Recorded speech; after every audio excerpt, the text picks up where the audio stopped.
And yesterday we were talking about the private dimension of that, which is cryptocurrencies or crypto assets.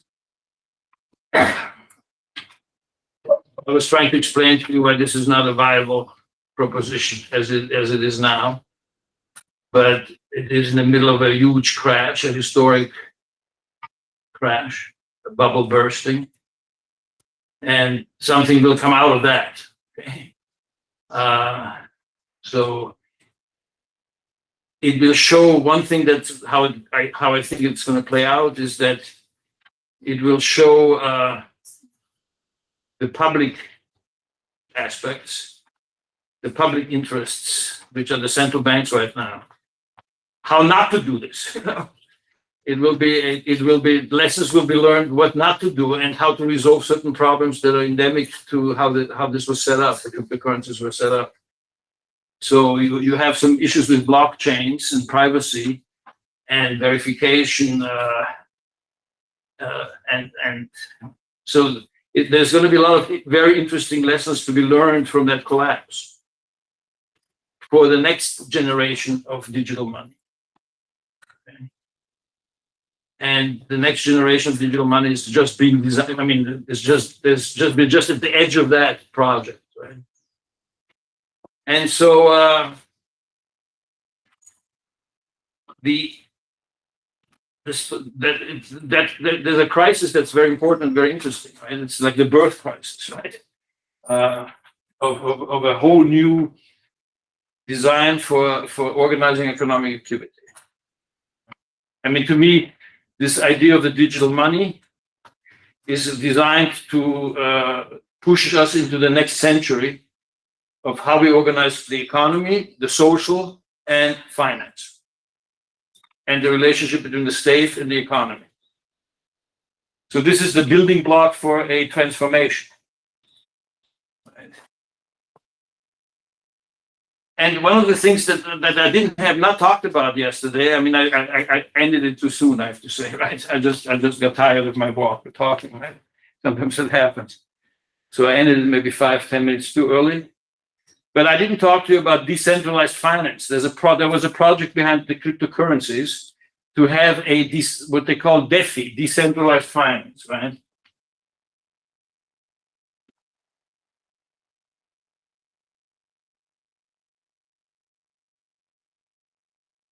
And this is based on DApps. This is the technological architecture. But cryptocurrencies are part of the DApps, right? This was an idea to build a finance without banks. This was an idea to build a system that has no intermediaries and therefore is not controlled in the traditional sense by financial institutions.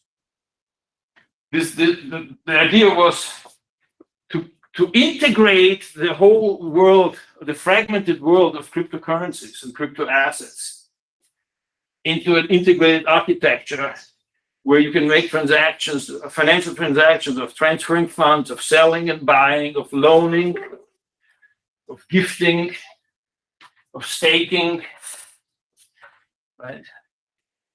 So they wanted to build their own financial system, right? They being the entrepreneurs behind crypto assets. Right. I mean, think of this like you have a lot of entrepreneurs that just bought computer whiz kits, okay? And then you have a lot of young people that's in America. There's young people get rich quick. That's the idea. I live around that. I live in an area where there's a lot of them. I listen to them on the roof, right? How they're talking, right? I see this very well. I also have students that are already dabbling in this shit, right? And it's shit because they're gonna get burned. You know, now I'm thinking. I know a whole bunch of my students who just lost a lot of money, right? Since I last saw them bragging on their campuses how rich they are, right? It's kind of a sad story in that sense. But there was a huge bubble, and the bubble was fed by the pandemic. The bubble was fed by the pandemic because two things. Central banks pumped an incredible amount of money into the economy because the economy just went into a coma.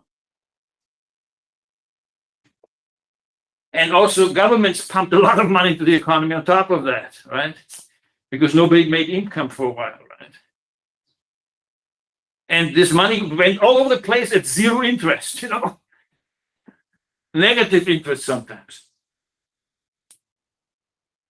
And then you have on the other side of this, that's on the supply side, you have a lot of kids who suddenly have nothing to do except be on the internet. And this is not a matter of day or week, this is a matter of years. Indefinite. They don't even know when they're going to get out of this. Right? So it comes to the result was this boom in crypto assets, okay? When my cab driver starts talking about crypto, I know there's an issue, okay? I know this has gone into bubble land.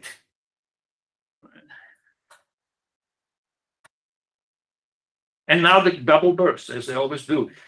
This bubble is a particularly vicious one in the sense that it's a Ponzi scheme. Crypto assets are Ponzi schemes. Right? Remember that. And they're not going to be in the next generation Ponzi schemes. It's going to be something else. Yes, if they want to survive, they have to become socially useful. If they're going to be socially useful, they're going to have to penetrate you differently. And they're going to get connected to this other project, which is CBDCs. But in one thing that I have to, emphasize, right, is that this project of DeFi, decentralized finance, this one is going to die in that bursting bubble. Okay? And it's just as well because this was completely self-referential. The only idea that you can understand about DeFi is that it was connecting different bits and pieces of this crypto assets world with each other. It was kind of a self-referential reproduction scheme, right? And in particular, it had to connect various types of tokens and on blockchains with the stable coins, which are the nominal anchor in that. That's the only one that has a stable value. And that can be exchanged with real money, or whatever you want to call a dollar. But this didn't finance any activity. These were not loans that are financing production. This was a self-referential system within itself. Also designed to, like crowdfunding, to get more people into it and to make the assets go higher in value and to then collateralize them and then self-expand. Right? And this is just a bunch of people, masturbating together. This is not going to survive. But what comes out of it is going to be a revolution in finance. That's, this is the embryo of something, big. So, you have to look at this bursting of this bubble not as the end, but as the beginning of something. Okay? Does that make sense? Right? And this is exactly what happened with the dot-com bubble in the 90s, right? How the internet was born. You were just an idea in the heads of your parents. You were not around. I was around, right?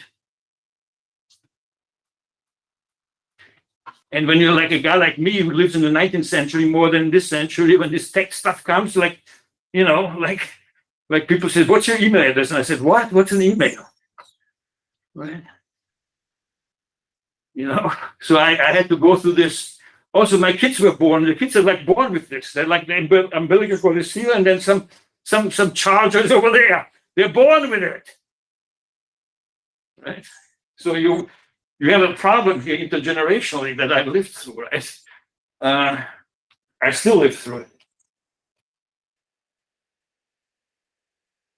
But I had this idea of this internet bubble collapsing, that this will change the economy.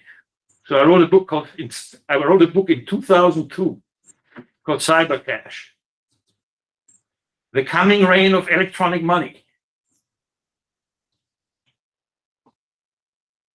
It was a beautiful book because I had a great time thinking about this, learning about this, because I had no clue what this means when it started. Right? And I was embarrassed to myself that I was so terrified of it, and that my kids were playing around with things that I had no understanding what they were talking about. And I'm always interested in money, so I said, let's think about this as money, Then I had this utopian design, and I got totally embarrassed afterwards because I was a techno-optimist. I was thinking automatically this was a good thing. And then suddenly everybody was asking me, tell us about electronic money. Tell us about, you become a specialist, right? And when you become a specialist, it's a trap to become a specialist idiot. I didn't want to. So I said, talk to somebody else. I'm like an old fart. Go away. I'm smelling bad. And so I didn't think about it until now, until this course. Okay? Until people were asking me, now I see that, okay, now it's good. I can come back to this. So I'm also like in a moment of remembering what I thought 25 years ago when I started thinking about this. But I'm a bit confused, and there's a lot of turmoil in my head. So I hope I don't sound too crazy. So there is a project by lots of central banks to introduce a new monetary system from scratch. That's currently just referred to as CBDC, central bank digital currencies, or central bank digital coins. Right? There's a project.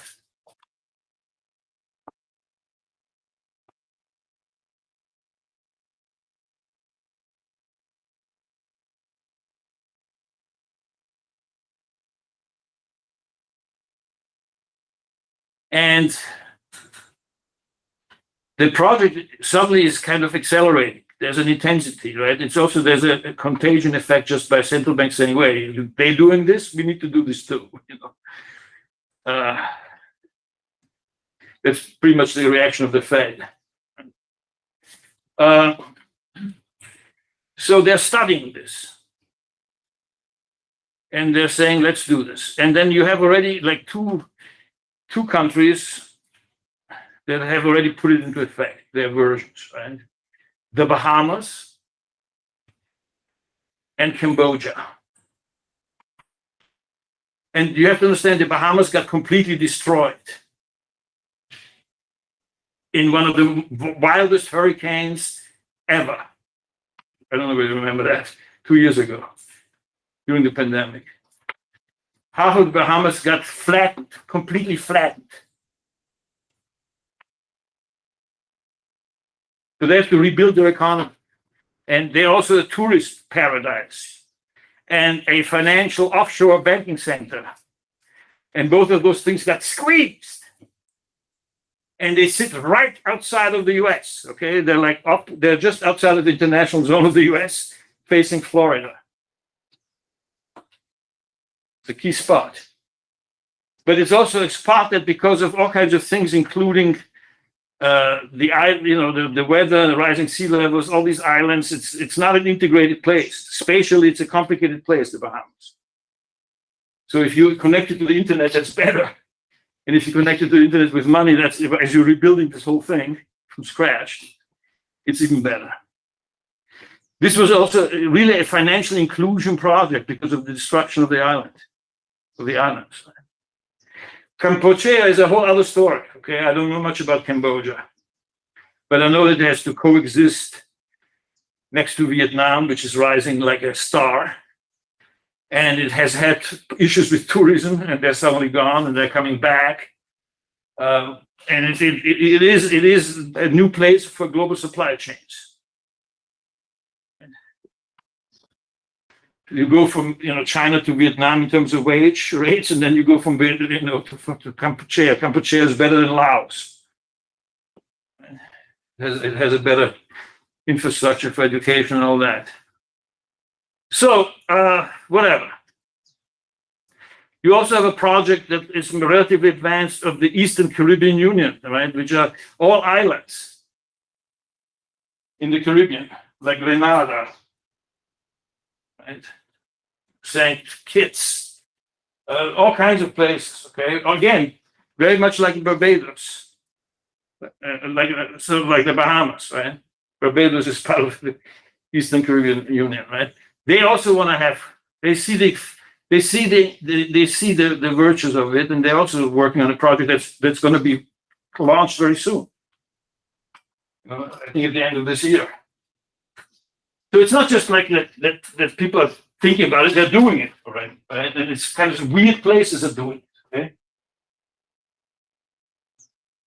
But the one that has really thought about it now for years and has been arguing over it and has been making moves to set it up is the Chinese government.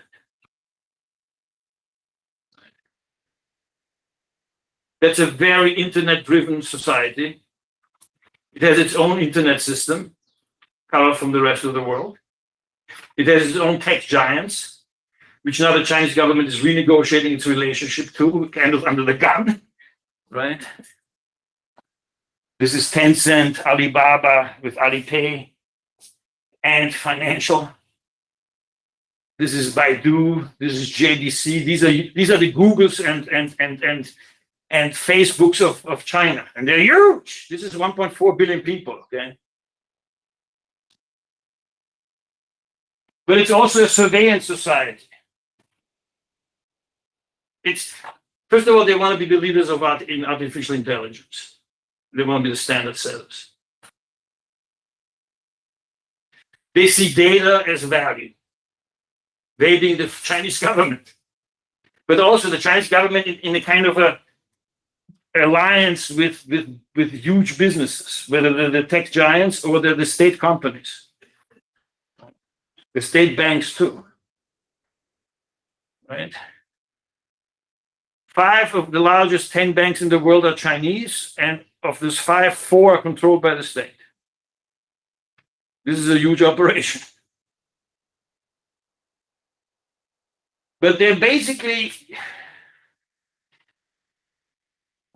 I mean, it's a complicated story because I don't know much about it because I've never been to China. My daughter has been there and she's talked to me a lot about it. Other friends have been there and they've talked to me a lot about it. I've never been there. I have a lot of Chinese students. They're usually in crisis when they talk to me. That's a good thing, but it's also a bad thing because I get a biased view. They don't want to go back there. That's their crisis. But I know that this is a 6,000-year-old society. I know that it is, at the essence, always had a very strong social contract between power and people. I know that the contract is about we keep you well, and you don't ask too many questions. But among those too many questions, you don't do politics. We do politics. We're busy with that. Different factions, different regional leaders, etc. You don't talk to us about challenging that. And this requires a certain imposition of control. And if you yourself go away from a collective leadership into an autocratic single leader, that the Chinese are doing right now with Xi Jinping, then you sharpen that deal of control. And so I think this is also a social control project in China. It would not surprise me if it were. This is a surveillance society. The way a Westerner like me can see this is just by watching how they did their zero COVID policy. Total data and observation control. I mean, they literally imprisoned people.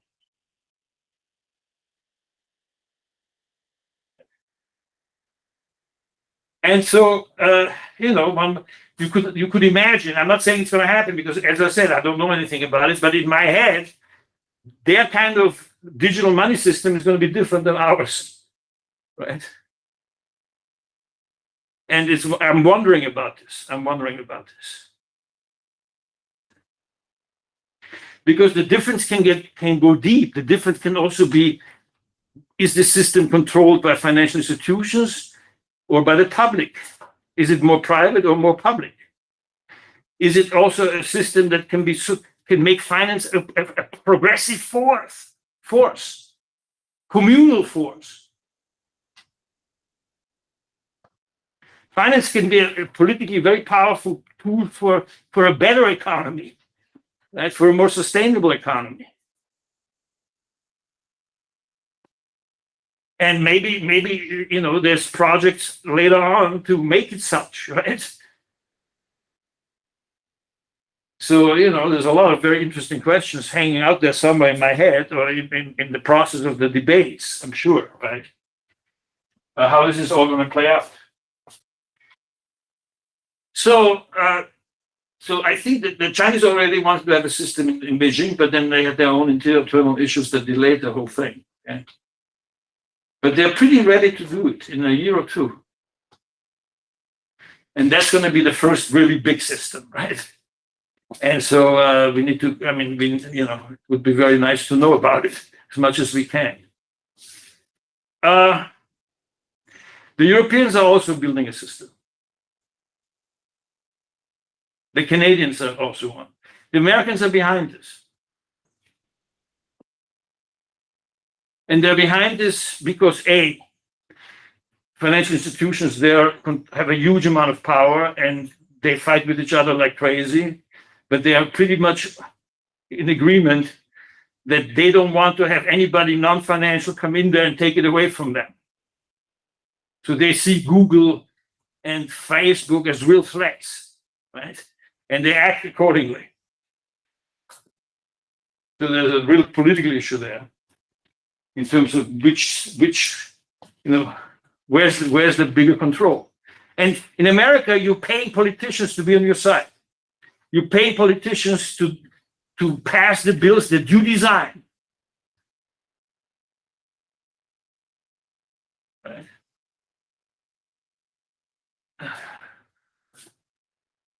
But there's also, so this is already a very political question because it's lobbies, but the lobbies are at war with each other just as the political parties are at war with each other. There's complete chaos there right now. There's an incredible amount of tension and instability.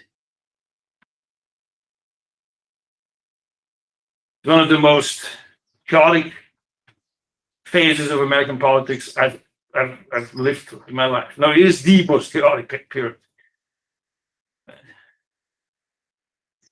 And so they're kind of completely busy with each other and not thinking long term. They're right. You understand what I'm saying? They're not able to have a vision and make it work. They don't have a vision. I can tell you that. You're a leader because you have a vision. When you're at the edge of a new accumulation regime, you're going to have the vision for that regime.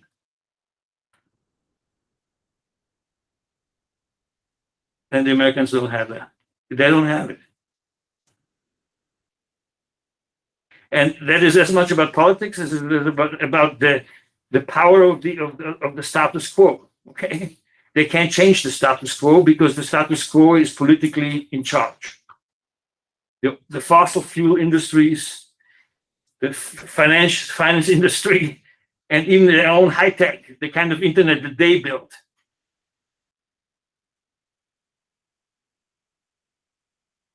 So, but the Europeans are building this as a leap forward, as to create a European space. Okay, not a German, French, Belgian space, a European space.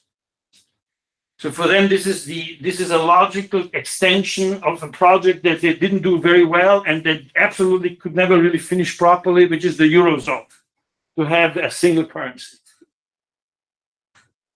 And they get reminded of the limits and contradictions of their initial design for that project, the single currency, in moments of crisis. The crisis tells them, okay, that doesn't work.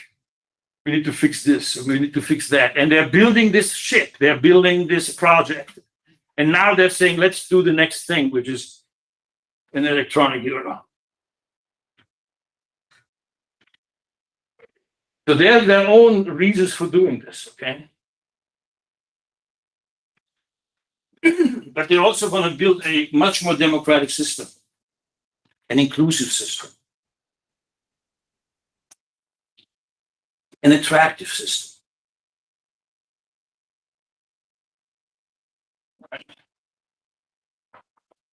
And they want to have this because they want to have a certain integration. They're living, on the one hand, with Russia and against Russia. Then the Middle East. And then Africa, where lots of people going north. And Africa is also bad weather, sandstorms, droughts, 50-degree temperatures. They feel remarkably vulnerable, okay? When I'm European and I grew up in the middle of Europe. And then when I left and I came back, there was this confidence, right? This bravado. Or there was like, I hate Brussels. Why am I living in this supranational construct that is telling me what kind of beer, how to grow beer? The Germans were always obsessed about the beer regulations of the European Commission. They had their own beer law from 1289. But now there's this nervousness, right? Nuclear war or nuclear power. How do we integrate immigrants? We have this Muslim war, the double civil war out there, right on the edge of our zone. How do we deal with that when they come into our cities, as they did in Paris in November 2015, where I heard shots here and I heard shots there. And I was in the middle between the Bataclan and the Rue Charonne, where 19 people died. And then the entire night, there was silence. And Parisian silence are pretty intense, I can tell you that. And then the next morning, there was absolutely nobody on the street. I was alone. I'd also lived through 9/11,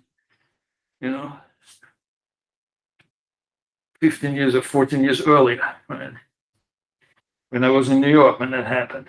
But anyway, so when you get that, you get a sense that, okay, we're in trouble. There's a lot of turmoil, right? We need to have a zone of influence that where the economic calculus of cooperation outweighs the whatever other calculuses we have of confrontation. The Europeans really have how should I put this? They want calm and peace.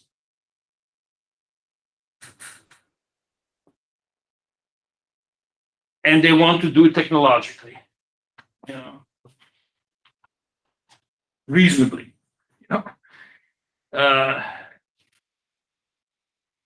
Anyway, I can I'm saying this also because there's also this idea that will this be a centralizing and concentrating force, this new finance, this new digital world of money with the internet as the economic vector of the whole world?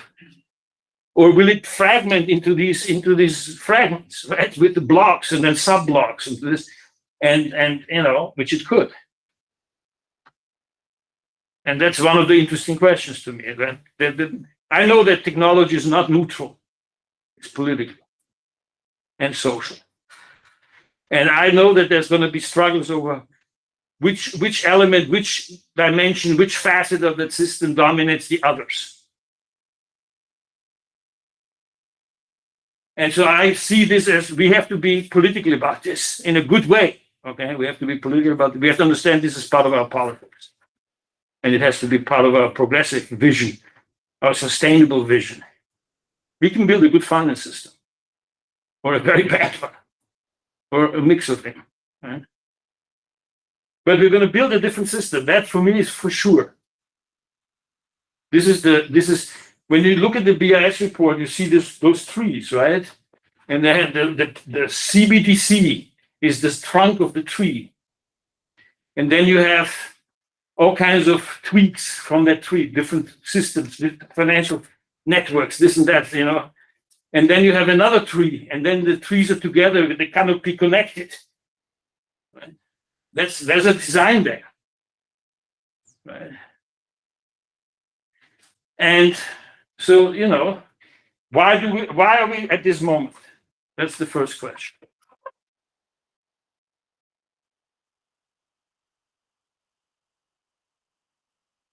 There's a lot of things coming together.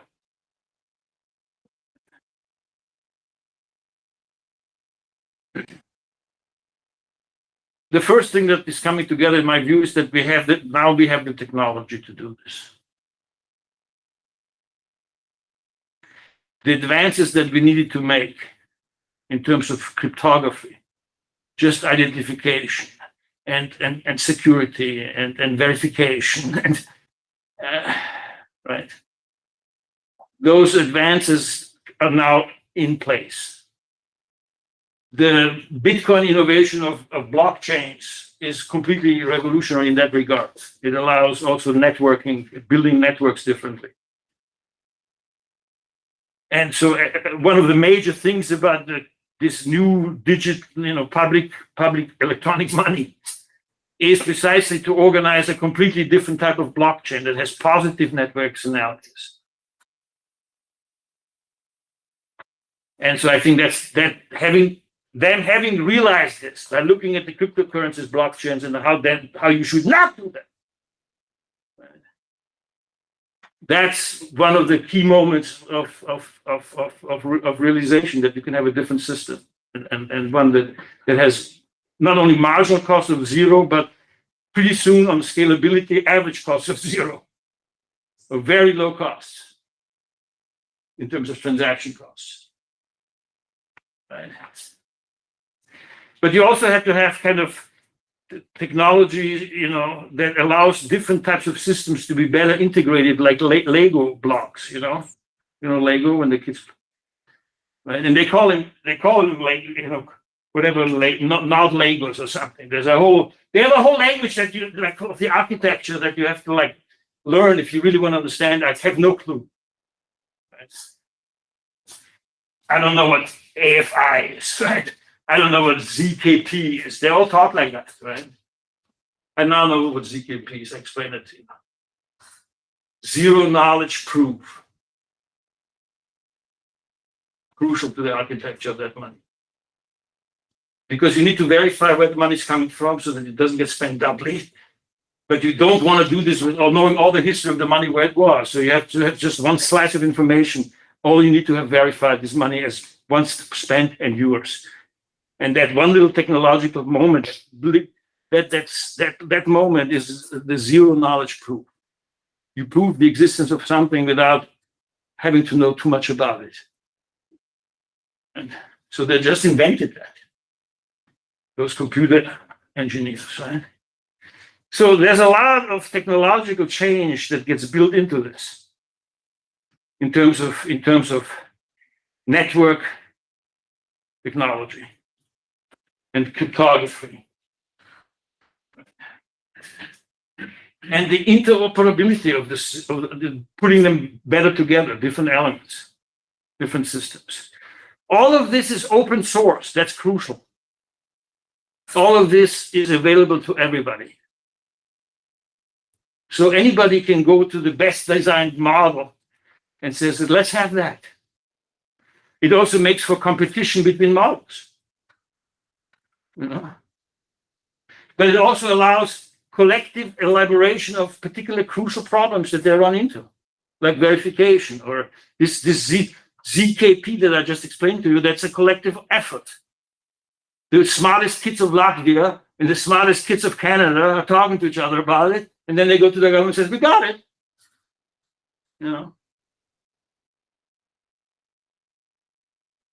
And once they say we got it, everybody has it. At some point, there's going to be efforts to make some of the technology private, for sure. There's going to be huge fights over this. right? How do you mix proprietary software with this globally available interoperational software that is going to be this system?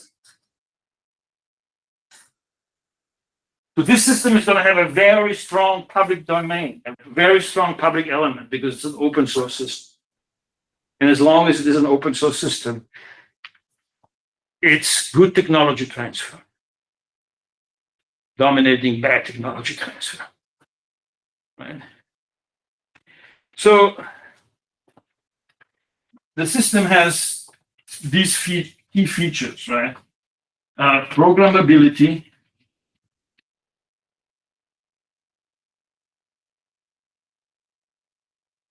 okay? Composability, whatever. I mean, I hope that this is the right. And then tokenization.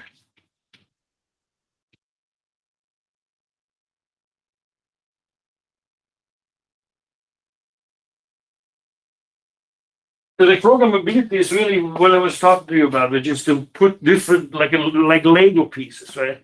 Putting different elements of the system together. Programmable means that you can connect different systems.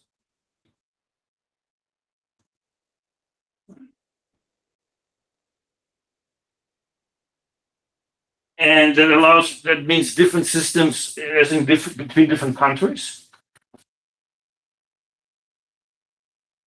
But it also means different medias, right? Different systems, like, you can have your cell phones and your computers and your tablets and all that. Those are all different operating systems, right? They also can be connected so that I can pay from a phone into a computer. But then if you want to have this outside of banks, you're going to have a whole architecture of digital wallets in your computer or wherever you have it.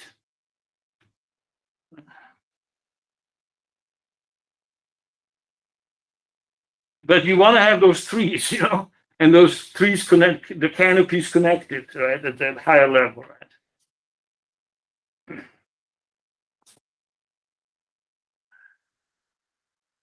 So the composability, I don't know whether that's the right word. I would have to go and look at it, right? Something like that, right? You want to have, and this is about smart contracts.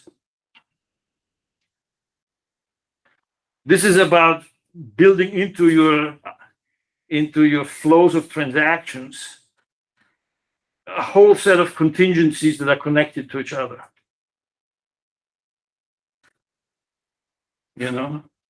Let's imagine like 20, 25 years, 10 years from now, 15 years from now, we will be able to have carbon budgets for everyone individually. And we will run through our carbon budget every day. And it will be controlled. Somebody will watch it like a meter, what you're doing. And then at the end of the week, if you have been better than your carbon budget allocation, you get money. Right? And this money, you can argue, is not inflationary because it prevented damage. Right? It made us get into carbon neutrality. And if we have a social accounting system, this becomes productive activity, and then it gets rewarded as such. And you have a system, you have a payment system where this is possible. If you worry about inflation, whatever, then you can have you can get bonuses for certain things that later on will be useful for you that you can cash in. You're going to have a tableau of bonuses that makes things cheaper for you later. You can have reward systems where people respond to. Or you can have price formation you can have price formation through auctions. Or you can try to figure out how to internalize externalities, right? Which is would be that reward system that I just explained to you, right? For keeping below your carbon budget. I mean, we can totally revolutionize a whole lot of activities and either monetize them or not, or doing the opposite, doing activities that are monetized now that become collectivized as sweat equity that we do together, building things together.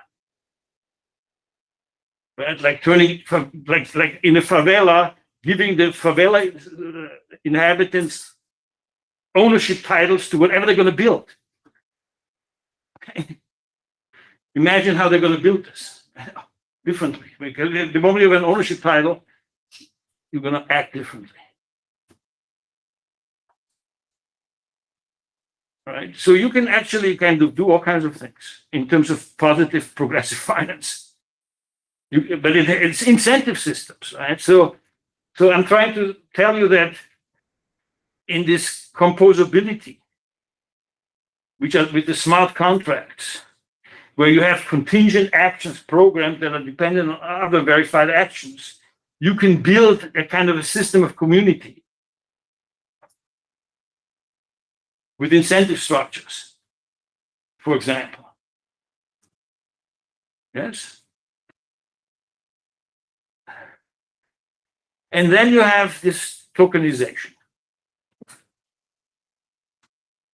where you basically have to find a way to take tangible things like money and make them electronic, but make them electronic and in a way that they're counting as much and as surely and as protectedly as money as your real money that my 100 reais that I, whatever it is that I have around here, right? What happened? That's what I had. Sorry.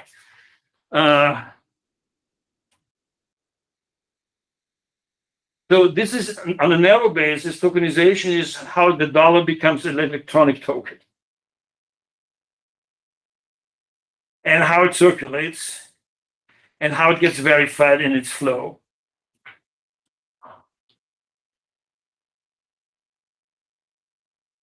And how it moves from one system to the other system. And how everybody knows this can only be spent once. How do you make it only be spent once? That's really important. That's a big problem technologically. You can't claim it more than once. That is hugely important and difficult to do. That's that zero knowledge proof that I just gave you. That's the key idea that they needed to have.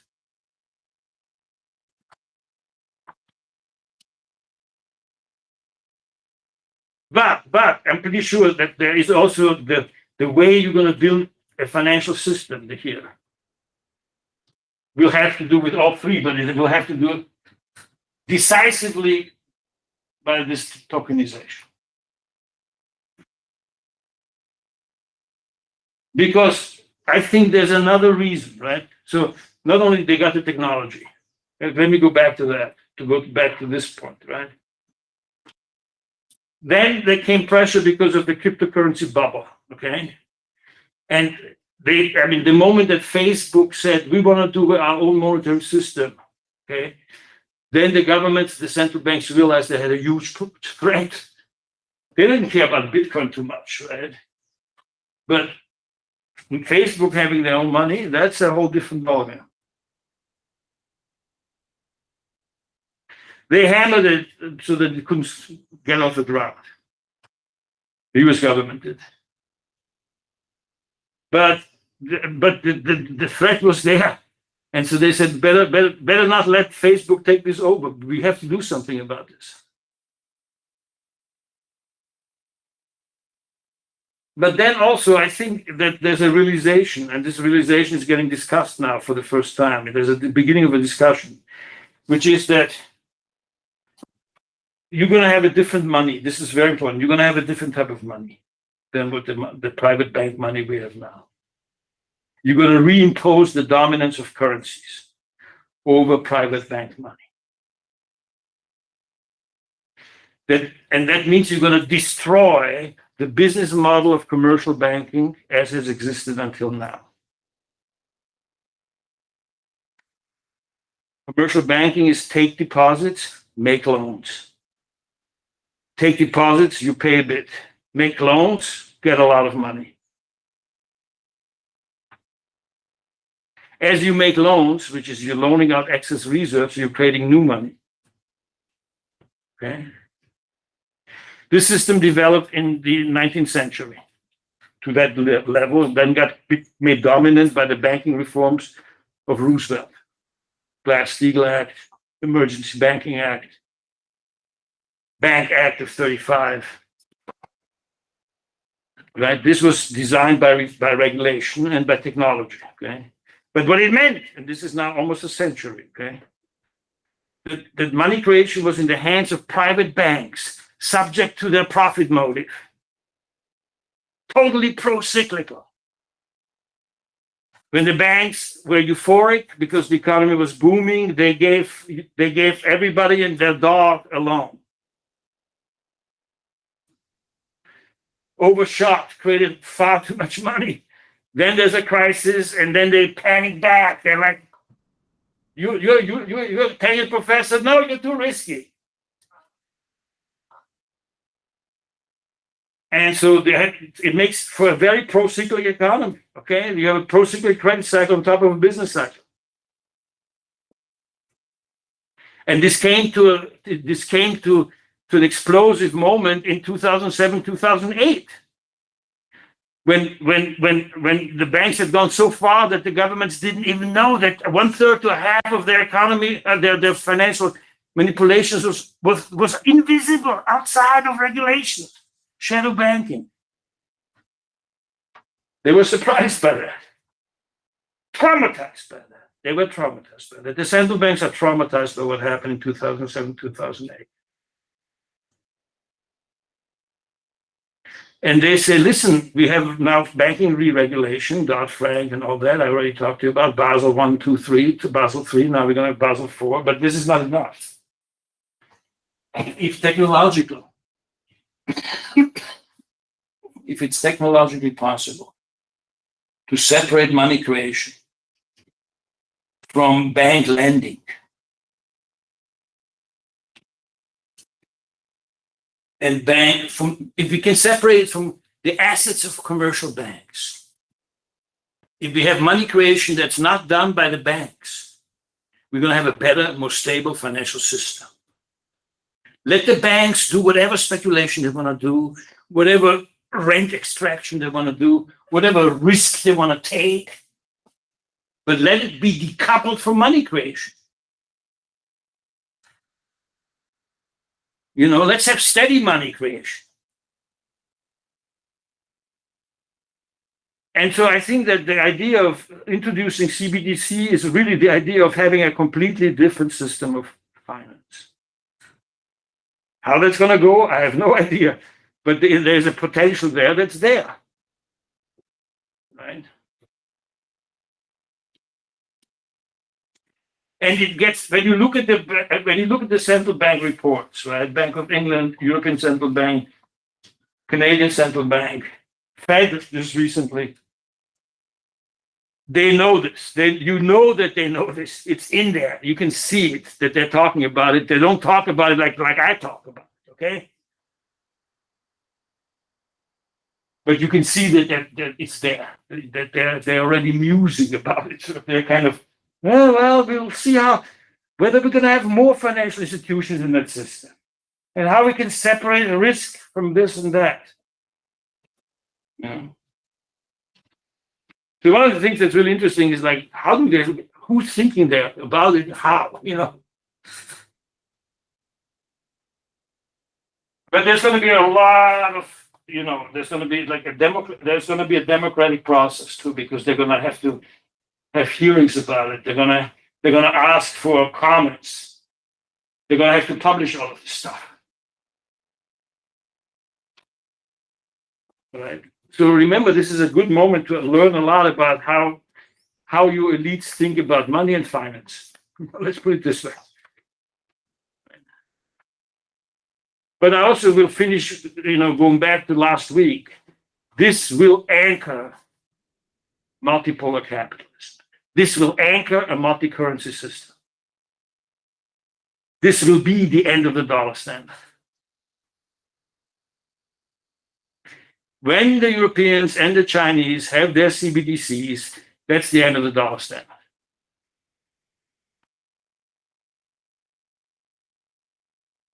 Okay.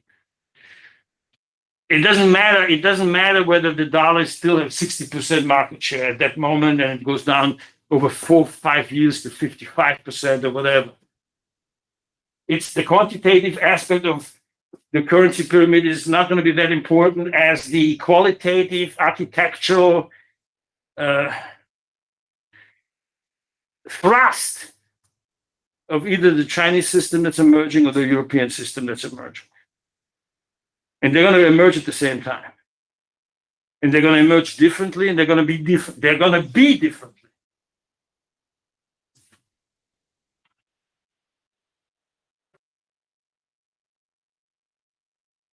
And to me, just to finish this topic, right? Because this topic, I mean, you can really talk about that, right? And we should. But to me, ultimately, it's going to be exactly like it's going to be the public-private, not just about the money creation. I mean, by the way, I'm already I woke up at 4:30 this morning, right? And said, wait a minute, how does this look in the balance sheets? Money this private bank money is always automatically asset and liability at the same time, right? Here, it's not going to be like that. It's going to be this is not balance sheet money. If the central bank can directly give money to you, it's not balance sheet money. And then I said, wait a minute, it cannot possibly be that. It has to be, you're going to have to have double account bookkeeping. And then I got stuck and I couldn't fall asleep. It's like, how am I going to draw this in the next book I'm going to write? Impossible. I don't know. I don't understand it. Maybe you can help me.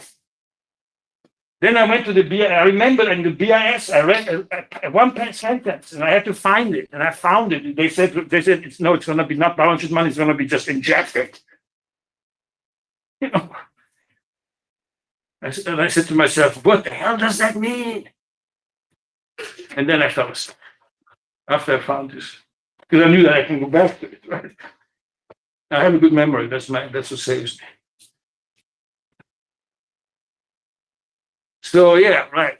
I mean, I'm just telling you that because it grips me now, right? Like, woohoo! But on a calm note, right? This is going to be, in almost all respects, either actually or potentially better. And now I'm back to being this techno-optimist, okay? But I mean, the technology is not neutral, but once it becomes political and it's done by smart people, and they also do the politics of it smartly, it can be huge.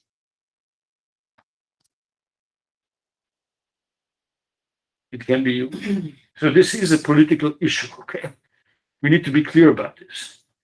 If the young people who run this, who design this, who are the technological wizards that solve the architecture problems, also do the politics of it, then it becomes a globally useful tool of your generation doing your thing. Old people like me, who are in power now, don't have a clue. They don't have a clue, okay? There's an intergenerational problem across the world that the old people are stifling you. Sorry to say that. This is an answer. You can rebalance that intergenerational battleground, right? Which is another aspect of this thing. Don't just go into the crypto, rich get rich quick for me alone. I want to retire at 25. No. Think about it politically, as a project with and for your government, your country. And so one of the aspects that's really clear, they're talking about it a lot, is financial inclusion. Right? They want to have money access to everybody at no cost. Access to a payment system that goes from here across the globe back to here. They want that. Most of those governments want that. I can read that. There's always something about financial inclusion in there. And the PIC system has shown what that means. This has taken off. In the PIC system, which is what, I don't know, it's a year and a half old or something, 50 million people have used it and have never used any online transactions. That's pretty impressive, in terms of financial inclusion. That's why this guy, this moment was a great moment. You ask him how good. We're in the middle of nowhere, surrounded by goats and chickens and horses and cows, and then there's this beautiful little restaurant, and the guy wants to be paid in pigs. So that means that there's from the very beginning a progressive side to this, a potential. You're going to have different systems. You're going to have a retail system and a wholesale system, and the wholesale system are the institutions. It's not clear how the banks are in there, right? There's a lot of questions. I have no idea. But I think that's all I wanted to say about this, because I want to talk also about Paris Agreement. Okay. So I'm going to take a bit of water, and then I'm going to talk to you about climate change.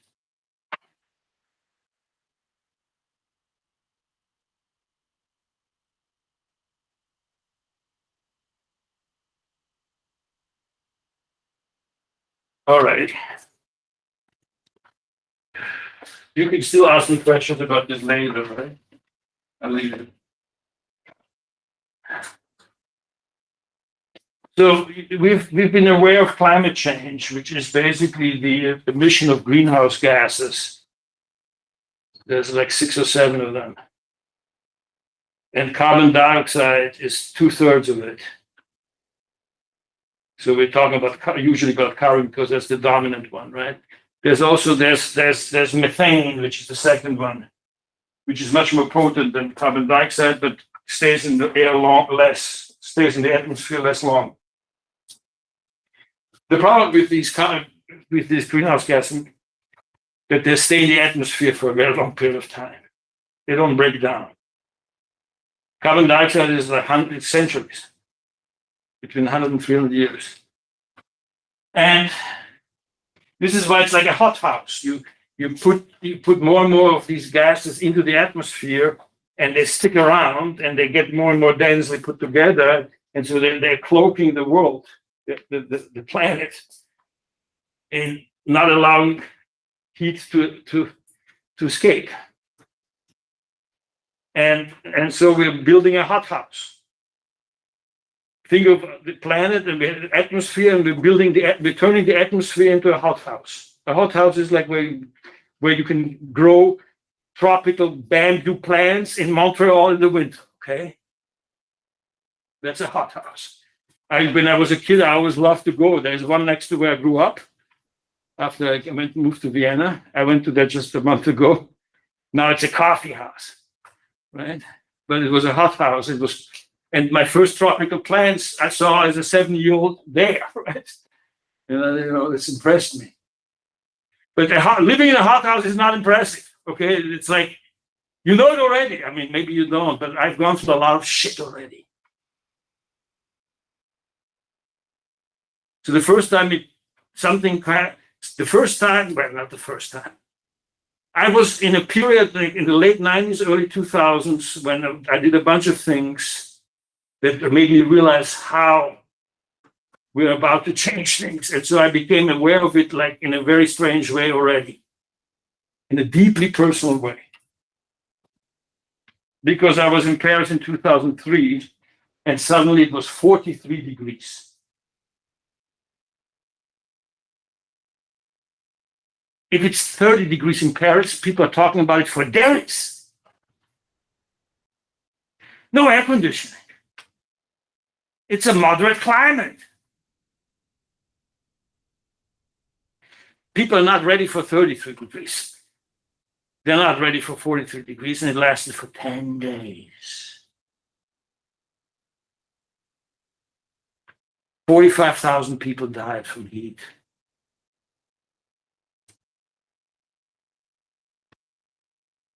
After 3 or 4 days, you could hear it, you could sense it. Something was going on. The ambulances, the people talking. It was very, very, very bizarre. Okay.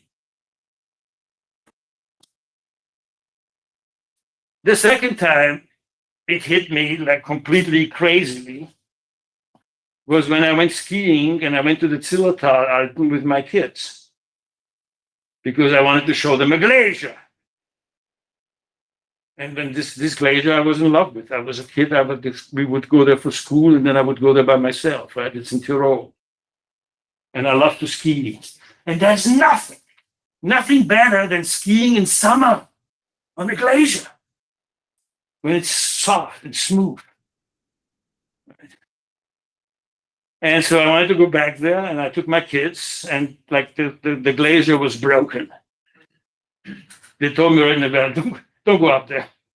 I went up there anyway because you take the lift, and then I looked at it, and and I turned back, and I was the kids were like, "What happened?" They were little at the time, right? But I showed them. I found a picture of how this glacier looked when I was their age, and they were like, "What?" Glaciers melt now at an amazing rate because it's not only hot in the Alps, but it also no longer snows very much winter. When glaciers melt, okay, who goes to glaciers? Glaciers feed the rivers. All rivers start with glaciers. Not all, but yes, lots. Big rivers start with glaciers. You're killing the rivers. They're not going to be the same rivers 50 years from now if they have no glacier. They're going to dry out. Like the Colorado River is already drying out in the US because you're going to have on top of that droughts. Most people live near the coast, but the people that in big cities don't live near the coast are living near the coast, not near the coast because they're living on a river. Vienna, where I grew up, is far from any coast, but it has the Danube. That's a big river.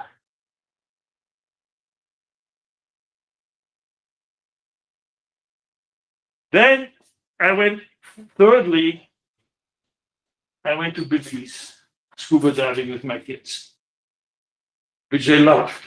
But I knew that much of the coral was dead. I was going there in the early 80s. I was married to another woman, and she had a house in Belize, and I would just hang out there, which was one of the best things that I've done, right? I mean, we would hunt lobsters and eat it the next, afternoon, I mean, I was never doing that, but they were doing it around me, and I was watching them, right? And then in a little, cage and all that.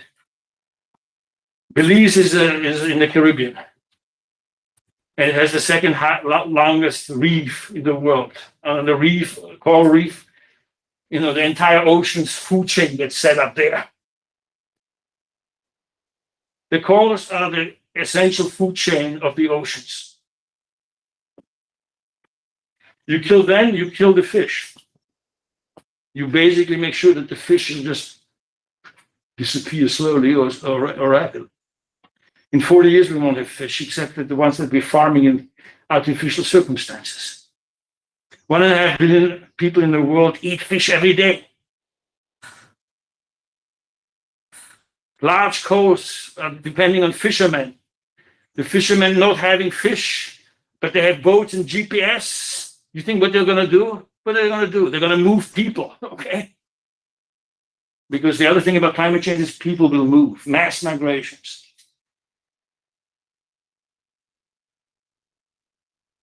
So,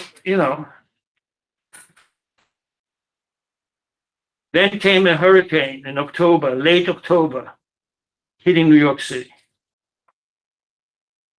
Already a hurricane hitting New York City is weird.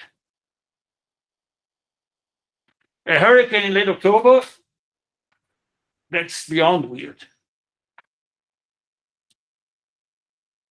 A hurricane that is 1,200 miles wide in October, that's totally weird. And then Sandy came.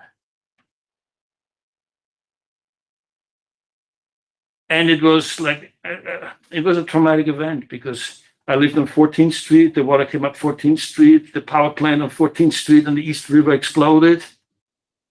because it was hit by salt water. I was living on the 24th floor, no elevator, no electricity, 5 days, no water. Having to go up and down 24 floors just so that your caca goes away with water. I mean, I did that for a day and a half with my kids and my wife, and I'm like, they go, still, everybody left. This Manhattan didn't have any electricity up to 34th Street for 5 days.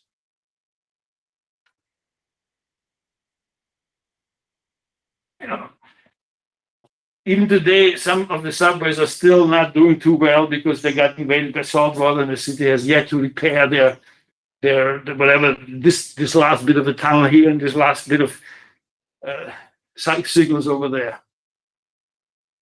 And that was 10 years ago. Okay, it was 10 years ago.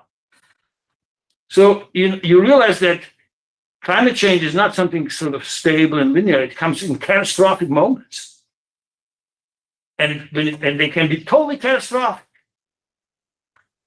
And they come more and more often. And there's a greater variety of catastrophic events. But you're also literally destroying the biospheric environment upon which we have built our lives and our structures. Okay? And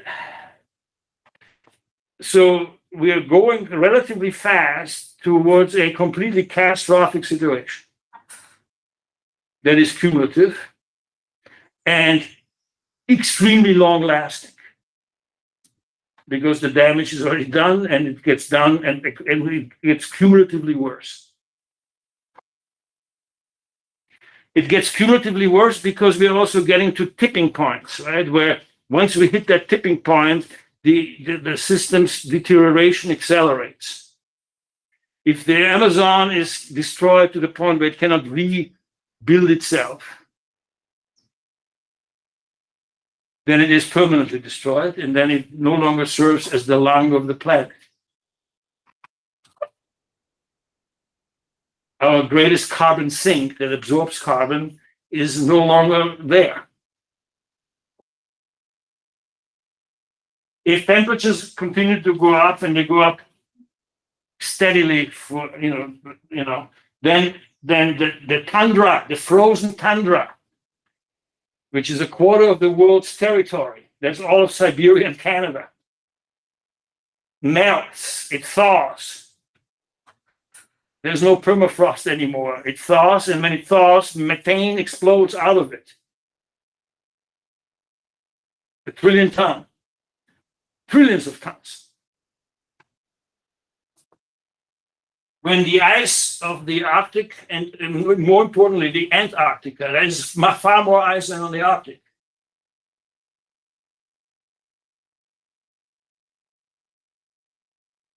When they melt, then the sea level is pretty high.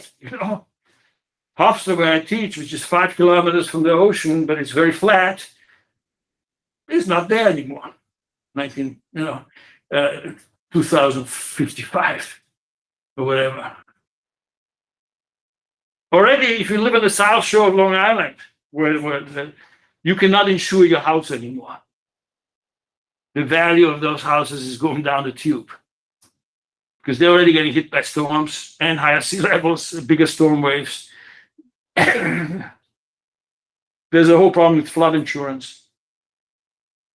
Government underwrites flood insurance. Then more people come in because it's government underwritten flood insurance. It's like totally perverse what's going on.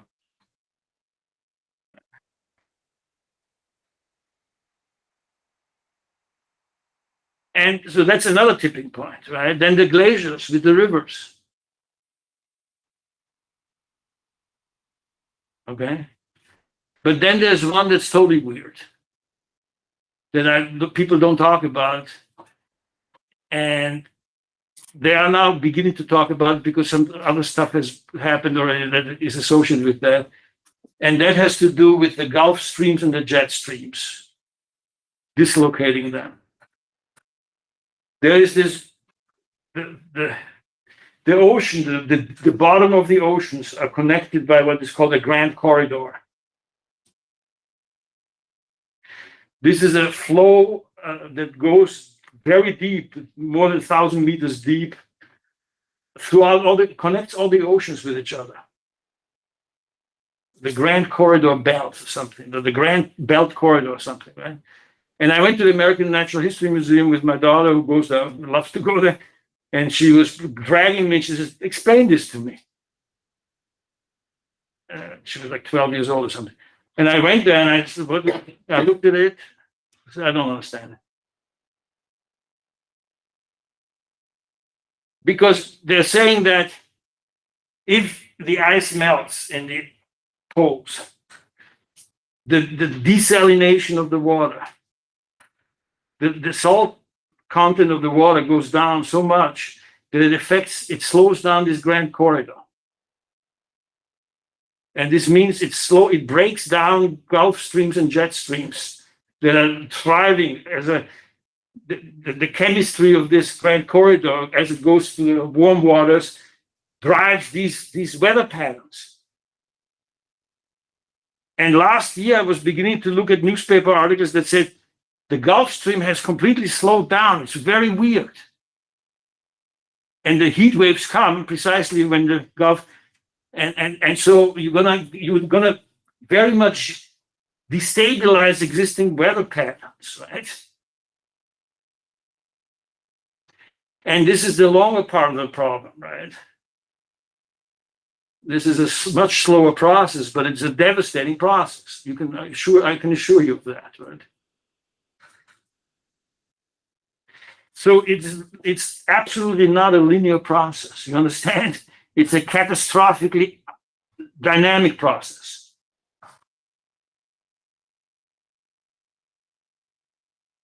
And for whatever reason, we have let it go all the way to the edge.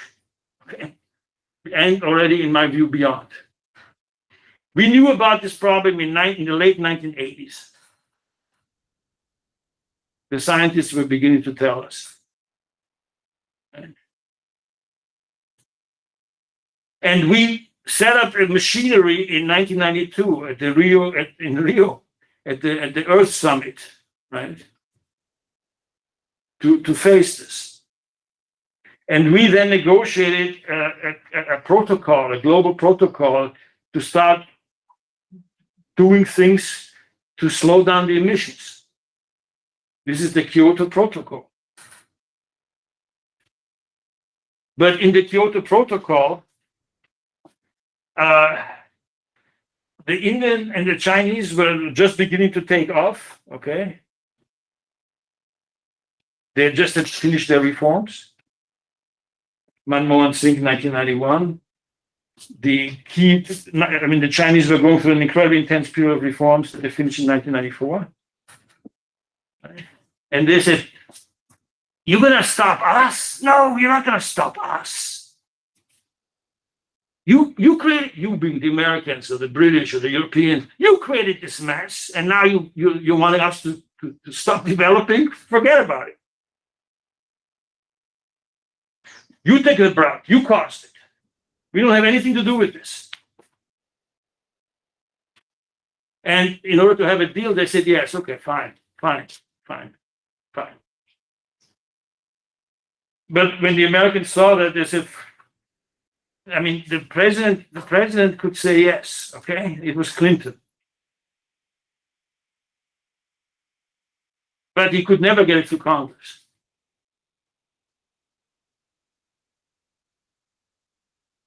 In Congress, people would say, "What are you talking about? The Chinese and the Indians do nothing?" So this got never ratified. The moment it didn't get ratified in the US, the whole thing collapsed. Right? They had a chance, the Americans already had a chance in 1997 to get something done, you know?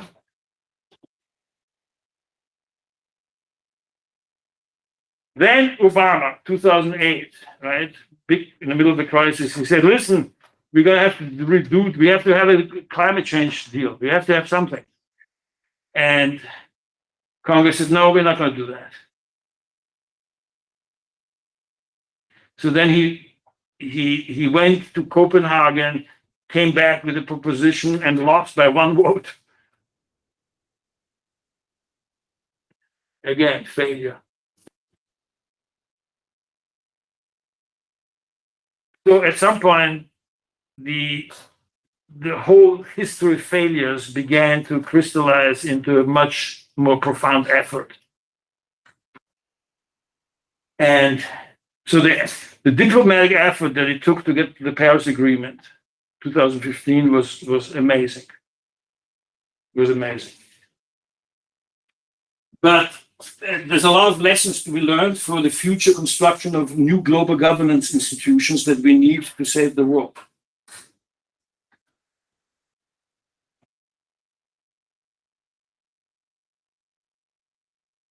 One of the problems is that you have to do it voluntarily, and then you have to shame countries or pressure countries into performing according to their promises.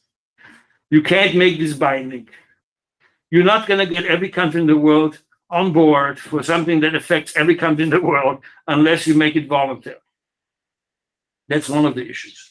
You cannot make it into international law. You have to make it into international diplomacy. That's one of the challenges.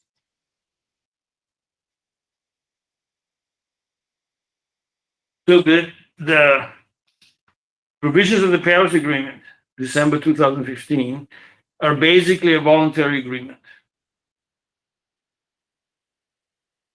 But there is a governance mechanism in place that makes it pretty transparent to create quite a lot of pressure, okay, on countries. That's in itself pretty interesting. You know, because much of what's going to happen that's part of a different type of politics we're going to have. We're going to have to be able to, even if we hate each other's guts, we have to say, listen, you still are here in the community of nation states. You still have human beings to represent. And therefore, let's talk about what you're doing and what we're doing and what we don't like about what you're doing.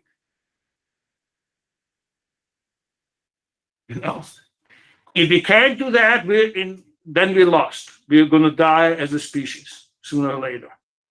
If we can't go to our enemies and sit down and talk to them about stuff that concerns both of us at the same time and figure out a conversation, then we're done. We may not be done tomorrow, but we're done in the next century. We won't be long. We won't go beyond a century. Serious guy. We are facing existential threats. We are facing existential threats. We're to the point where our species may not survive. Or it may survive in such a configuration that it has nothing to do with today. Nothing.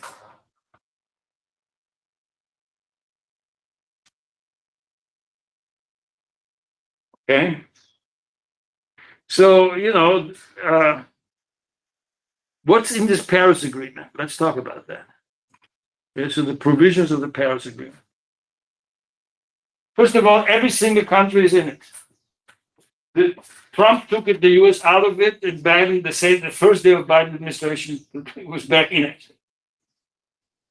But we lost 4 years because of this asshole, stupid person. Really, just beyond belief stupid in terms of political long-term thinking. Okay? An incredibly damaging period in American history.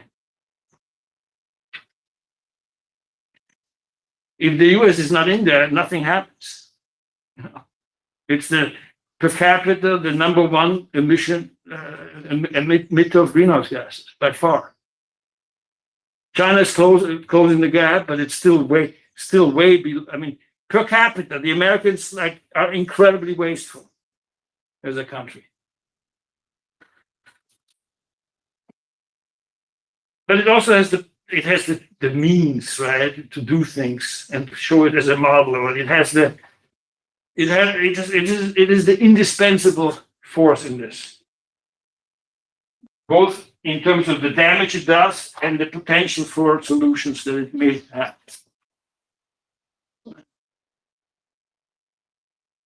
So every country has to have a climate plan. The idea, the broader idea is that you're gonna move to a carbon neutral economy. You're gonna stop net, and I will explain that in a minute, net additions of greenhouse gases at a time to contain the overall rise of temperatures from pre-industrial 1850 levels to somewhere between 1.5 degrees Celsius and 2 degrees Celsius. Below 2, hopefully closer to 1.5. Okay. Beyond that, all hell breaks loose. We can manage with difficulty 1.5 degrees Celsius increase. 2 degrees will stress us a lot. Anything beyond that is tipping point territory of catastrophe and disaster, existential threat. Anything beyond that, the tipping points take over. And we're lost. That's what the scientists tell us, okay? And that's what ultimately has been playing out already in front of us, because we have already gone up 1.1 degrees Celsius, right? So if we want to keep it to 1.5, we have 0.4 left. And if we have 0.4 left, we have a certain carbon budget, 500 gigatons of CO2 equivalent. And we are throwing into the air 40, 45 gigatons every year. So we've got 8 or 9 years, that's it, to deal with this. Okay. We're running out of time fast. Our problem is that we think this is out there, this is out there. We don't see that from here to there is actually incredibly urgent and fast. We don't have the sense of time necessary to deal with this. Because we are gripped into this time value of money, okay? Where 10 years is too long. 10 years is really short in this game. Yeah. So we need to have a zero carbon economy by 2050, 2060 to survive this. That's the key. That everything is built around this. That means we have to lower we have to have a path of greenhouse gas emissions that's like this. And right now our path is like our path is no longer this, our path is like that. Still a little up, less up than before, but not down, and certainly not sharply down. We are beginning to do a few things, but they're like 10% of the solution. So we have to ramp up what is called the zero carbon transition, the ecological transition.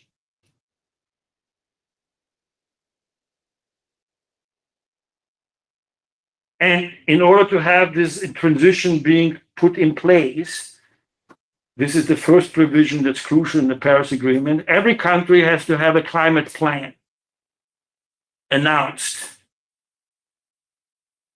with a target of emissions reductions path with goals, and then the zero carbon goal, the carbon neutral goal. When? Then you have to tell us how. What are you going to do about it? Okay. This is known as the Nationally Determined Contributions, NDCs. Just Google it and you'll get all kinds. Every country has its climate plan. You can look at the climate plan of Kazakhstan and say, that's interesting. They're good. They're doing interesting stuff. Or Costa Rica, or whatever you want to look at. Some plans are really good, interesting. There's a lot of thought in there. There's like all kinds of NGOs that are evaluating those climate plans. Okay, that's already a big thing, even since 2015. There was a huge run up last year because the other provisions that the climate plans have to get more ambitious every 5 years. You have to have a new climate plan that's more aggressive and more ambitious than the one before every 5 years. And because of the pandemic, they postponed it. Not 2020, they didn't have any meeting. They meet once a year. This is called COP, the Conference of the Parties. So COP26, COP21 was Paris, and COP26 was when they had to have the new climate plans. And they made it in Glasgow 2021. And so in the run-up, there was great discussions last year, okay? It was very interesting. The process is beginning to work in that sense. And COP26, the Glasgow meeting, was not a total failure at all. It was half full, half empty. It had a lot of very good stuff and a lot of better plans. I mean, you could be totally depressed about this problem, or you can say, wait a minute, we're really doing something about it. It's interesting. You can have both, right?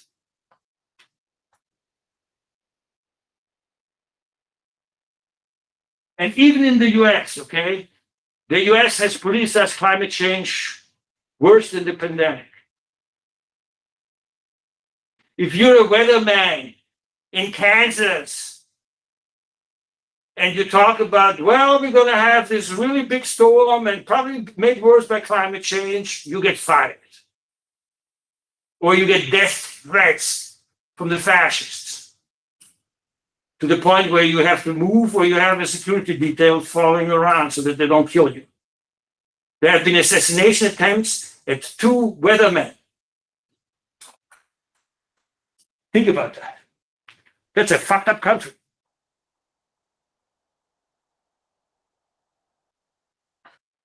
A guy who's running for Senate in Georgia, Herschel Walker, is a big athlete, right? The best running back of the US in a long time, right? They asked him about climate change. He said, well, there's bad air and good air. And but the problem is that the Chinese did something so that their bad air could go away, and then they sucked in the good air of America. We got to do something about it. I mean, sorry. That guy's going to be the Senator of Georgia. Senators are powerful, okay, in America. So, but the point is that that this Sunday the U.S. passed climate policy after fighting within the Democratic Party for a year and a half over it.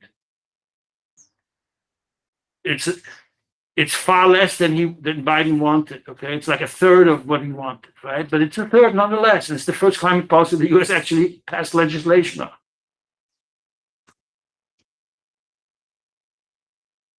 And it's all carrots, all subsidies, no sticks, no punishments. At some point, we're going to have to punish, and that's like a parent with their child. When do you punish the child? How do you do that? That's not easy to do,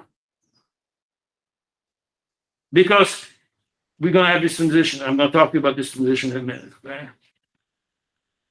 Let's finish with the Paris Agreement. Right? So the idea is to have a globally organized transition to a carbon neutral economy. The net neutrality means that you can still have some carbon emission, but you can't have more of carbon emission than the carbon sinks or carbon capture technology can absorb. You have carbon sinks, and those are trees, for example. So one project is to have trillions of trees, new trees.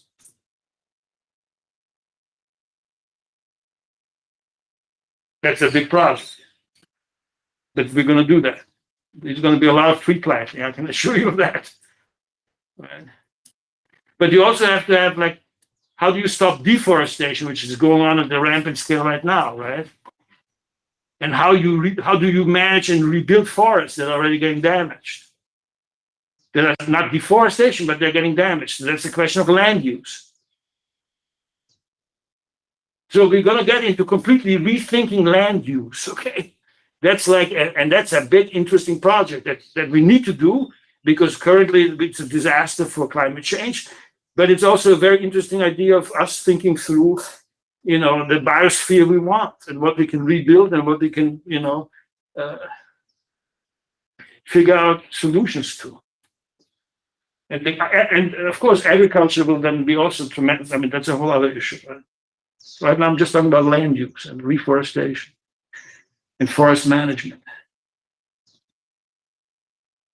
So you're going to have this transition. The transition we'll talk about, right? But either the carbon sinks, or you're going to have something that may emerge, which is carbon storage and capture technology. So carbon capture and storage, CCS. In this law that just got passed in the US is going to put $60 billion into advanced research of CCS. That's a lot of money.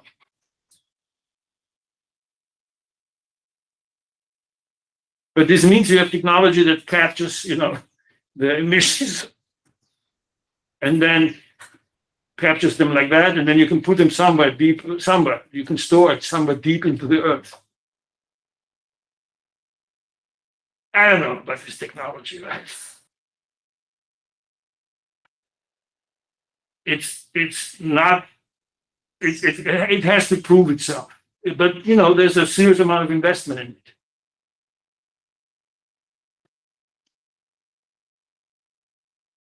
So the CCS combined with the things are going to allow us maybe 10, 15 gigatons. So we have to go from current level of 43, 44 down to about 15 in the next 35 years max, better 30 years, 2055. The plans that governments make to be carbon neutral is usually either 2050 or 2060. But all the great countries have now committed themselves to this goal. That came out of COP26, even China. And then you have to figure out what you're going to do to get there, And that is the transition. We'll talk about that in a minute once I'm done with the Paris Agreement provisions. So the third provision is that you're going to have a carbon price. You're going to have to internalize the externality. You have pollution that has no cost because it has no price. You have to make it costly to emit pollution. You have to make the emitters pay. You have to give them incentive to say, I don't want to pay for that. Let me think of something else, a better technology.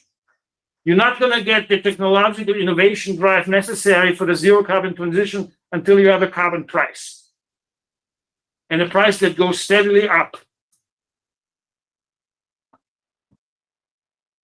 Some countries have carbon prices that are high. Sweden has a carbon tax, and it's 137 euros per ton. That's a very high tax by all standards. You will need some, eventually by 2030, it should be in most countries between 100 and 150 euros. That's like 600-700 reais per ton. Right now, we have carbon prices for about a quarter of all emissions. That means 3/4 we don't. You can have a carbon price in two ways: carbon tax, or through a carbon market, what is called cap and trade, where you determine how much emission you allow for this year. So you give emissions allowances. You give emissions allowances to different industries. and they can trade the emissions allowances. So if you are below your allotted emissions, then you have emissions allowances that you don't use. You can sell them to others who want to emit more. And the demand and supply of these emissions gives you a price, right? And the Europeans have this across their entire 29 countries. This is known as the EU ETS.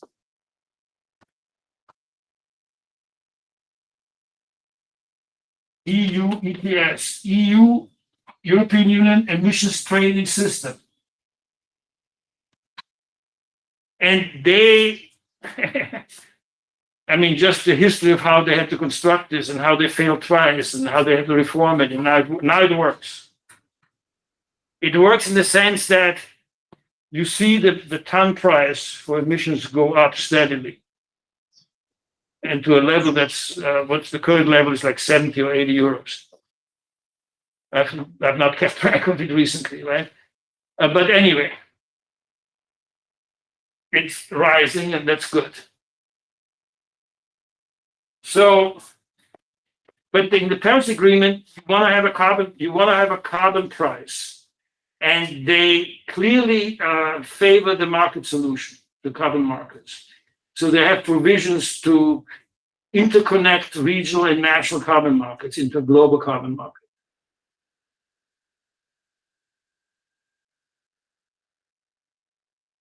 And then they have tied to this, you can also have an extension of that market to what is called carbon offsets. So if I want to pollute more, then I have to do simultaneously something else that reduces pollution. I have to offset my carbon, right? And there's a whole market to be developed for carbon offsets, where you can give, you can finance projects. You can use your emissions to finance projects of like reforestation in Sumatra. There's a global regulator that has all the projects that you can put money into. This is known as internet. This is in the Paris Agreement. This is known as ITMO, internationally tradable mitigation outcomes. So they want to build, we have not done that yet, okay? And we don't be arguing about how to do this, but they want to have a global carbon offset market together with a global cap and trade market for carbon emissions. We are arguing over that. The countries are arguing over how to do that, okay? And the Americans have not signed on to that at all. This is one of the things that Obama tried to get, and he missed it by one vote, right? The carbon cap and trade market for the entire US. But the Chinese just set up one. They're finding themselves in the same early birth pains that the Europeans found themselves 15 years ago. Initially it's very political. The emitters, they're powerful industries. They lobby very hard, so you don't get enough. They get too many permits, okay? Or they're exempted from it, or they have waivers, and they're trying to manipulate the process. And they're all very powerful industries get together. They have a collective interest to not be punished by the government. So you have to get over that. It means you have to mobilize other stakeholders.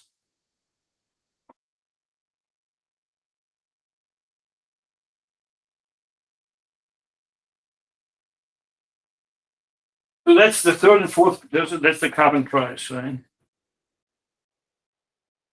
So you have the goal, then you have the NDCs, right? Then you have the cap and trade, then you have the ITMOs.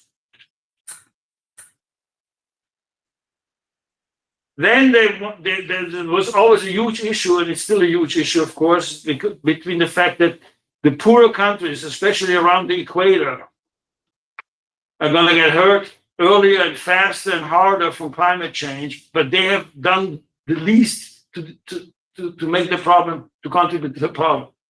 There's a total asymmetry between the cause and the effect. And it's also clear that the poor countries are poor, so they can't do a lot of climate policy because it's a very expensive thing.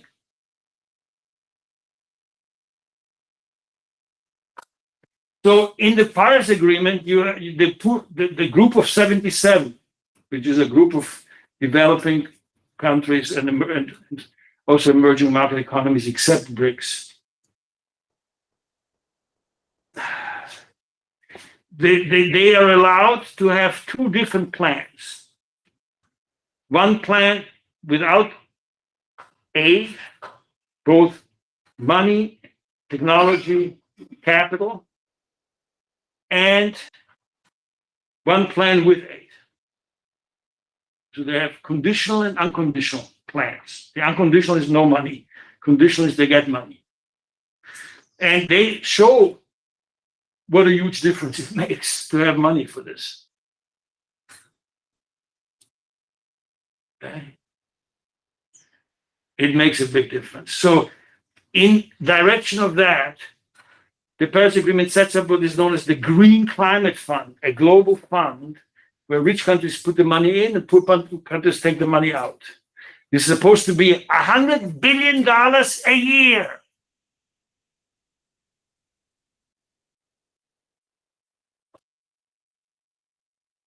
You will need to spend between $2 and $3 trillion a year for the next 20 years. Okay, so this is not such a big deal. The country, the community, world community is going to have to spend $2 to $3 trillion a year on this for the transition. Right. So we have not even gotten $100 billion period since then. Okay, we have $80 billion in that fund.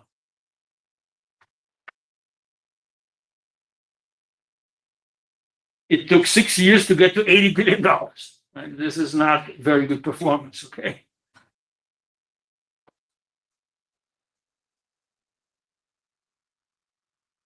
And then, sixthly, the fifth thing is the Green Climate Fund. Right?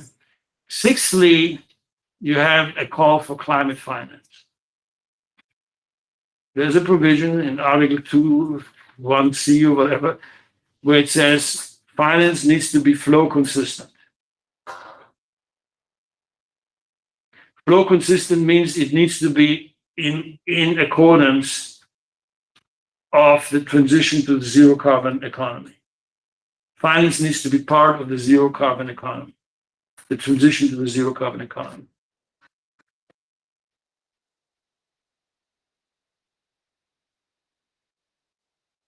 This was a surprise, okay? This was a surprise. This was a surprise.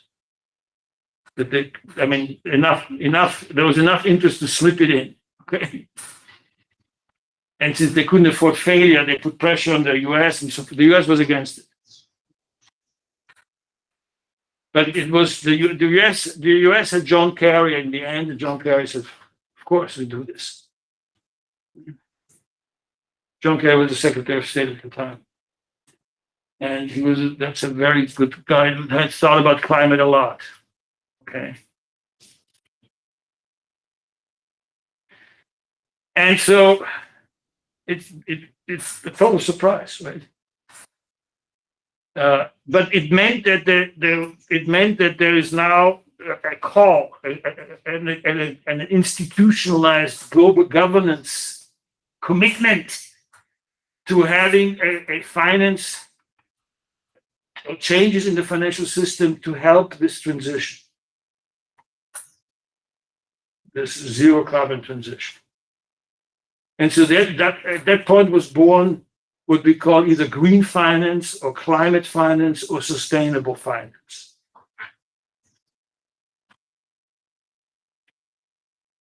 Okay. So I did upload, I think we did that, right? The book Eco-Capitalism, right? So, you know, I mean, I teach finance, you know, on all levels in a way. And so immediately the business school was calling me, says, what do you think of climate finance? I said, let me think about it. I started thinking about it and I started writing about it. So I wrote this book about climate finance. Again, like the cyber cash, it's really at the beginning of this, right? But it's also a question of the price. The price is part of finance and the contracts that come with it. But it's also, I want to have a system.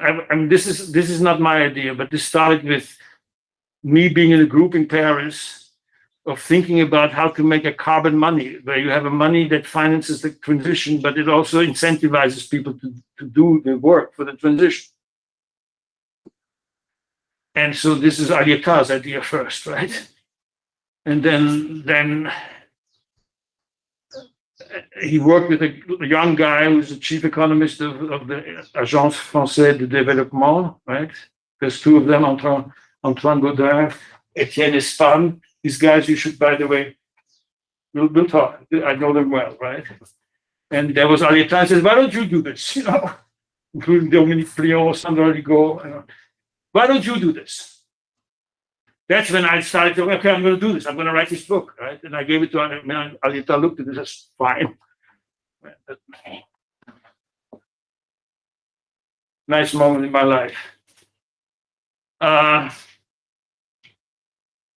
And now with this, new CBDC and progressive finance, look, I know that I'm going to get killed by this, by a whole bunch of people, right? In the left, when you talk about progressive finance, you get an immediate like, bleh.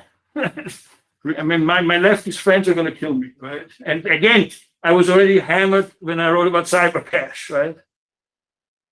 But you have to talk about it. Maybe it's completely ridiculous, right? We'll see. But I can give you more than that. I can give you, now it's a lot later. It's not 2018, this is 2022. A bunch of things have happened. So we'll talk about climate finance, how it plays out. And so systematically, let's start a little bit, right? So one of the things that's important here are the risks.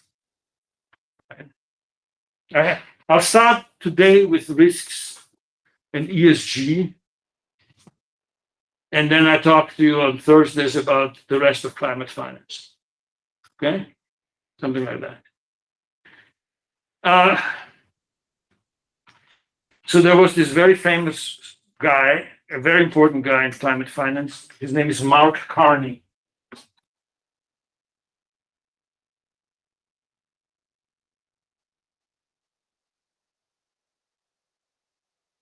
Right? You should pay attention to his name. So he was first the governor of the Central Bank of Canada. Then he became the governor of the Bank of England. And then he became the director or head of the Financial Stability Board, when upon the Pittsburgh Agreement of 2009, the Financial Stability Board was set up to do all the stuff about finance that the regulators were not paying attention to or enough attention to, and that meant basically shadow banking and climate finance. Right. So once he became the director of that, he was interested in those things. And he's like a perfect central banker, right? Who then has an epiphany,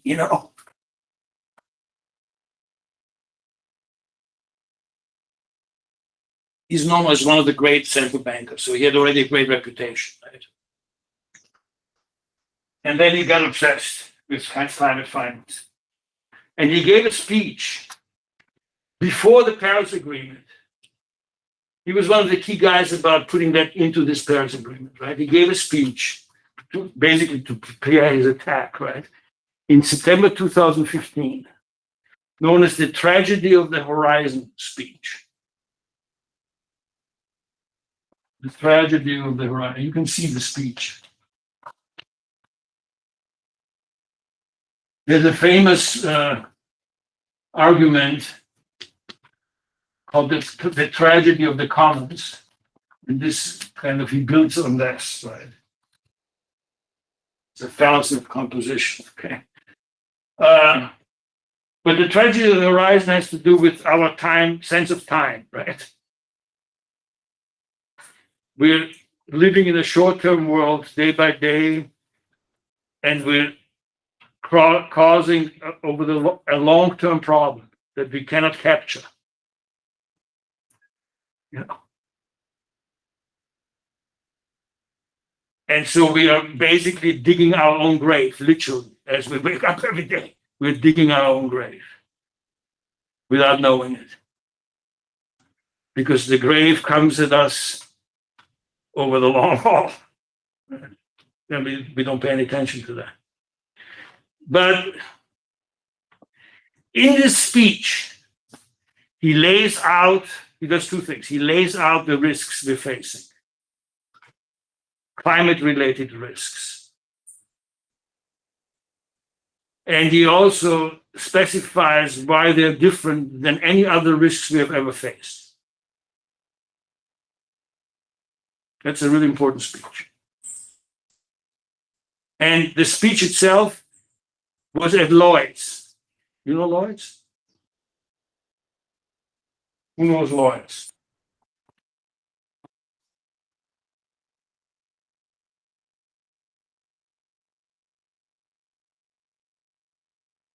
It's in London, yes.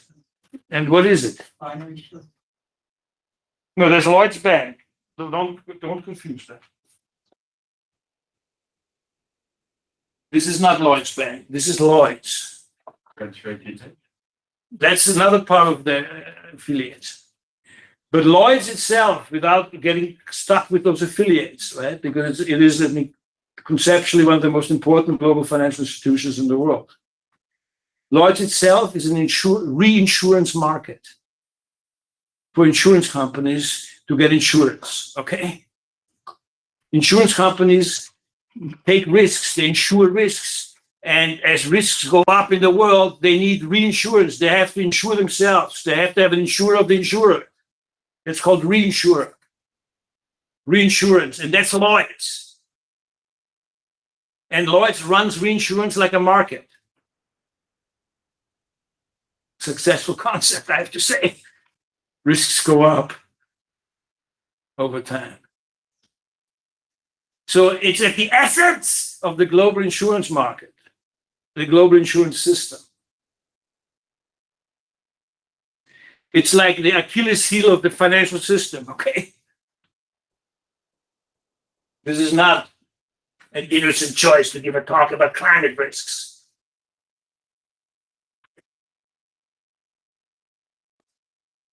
So he lays out three categories of risks, each one of them quite unique, each one of them not having something that we've lived through before, each one of them non-linear. That means it has its own cyclical probability profile of hitting you in the head when you don't expect it. You don't know. You can't model these risks, that's the problem. Right? They're expressions of the radical uncertainty behind the risk. So you have to have you can't just mathematize this situation. You have to have a more nuanced approach to understanding, avoiding, and then adapting to the catastrophe. That's cumulative. Physical risks, legal risks, transition risks. The physical risks, that's Sandy, okay? That's me not being able to have an elevator. That's the damage from the wildfires. That's the damage from the droughts. That's the damage from the floods. That's the damage from the storm waves and the storms, okay? There's going to be a lot of damage. There's already an incredible amount of damage. Seriously, we are in the beginning of this, and the beginning is already pretty horrific.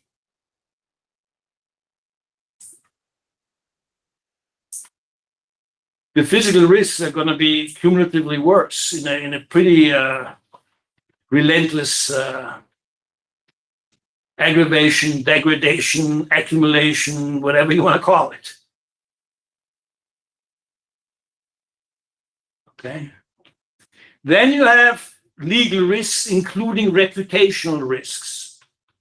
Like when you greenwash, right? When you say, hey, I'm doing that, I'm doing that, I'm doing that, I'm doing that. And then it turns out you don't. You're just lying. Or you're making yourself look a lot better, right? And everything is in the details of the footnotes, right? What shit you do. And greenwashing is a huge problem, right? It's like there's a massive amount of greenwashing going on. The companies lie through their teeth. They need to be punished for that, you know? And they can't just be punished by due diligence of markets because the markets are biased themselves, right? So how do you regulate greenwashing? But the one way you regulate greenwashing is you also like make somebody look really bad when they do that. You have to reputationally sink them. If there's a world where if you greenwash, people are going to boycott you, then you won't greenwash. Period. You won't greenwash.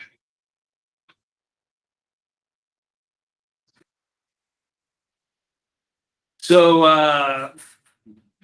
but the legal risks are like my kids saying, "Wait a minute, you fucked us up really bad. You put us in this world, and you didn't do anything, and you knew it.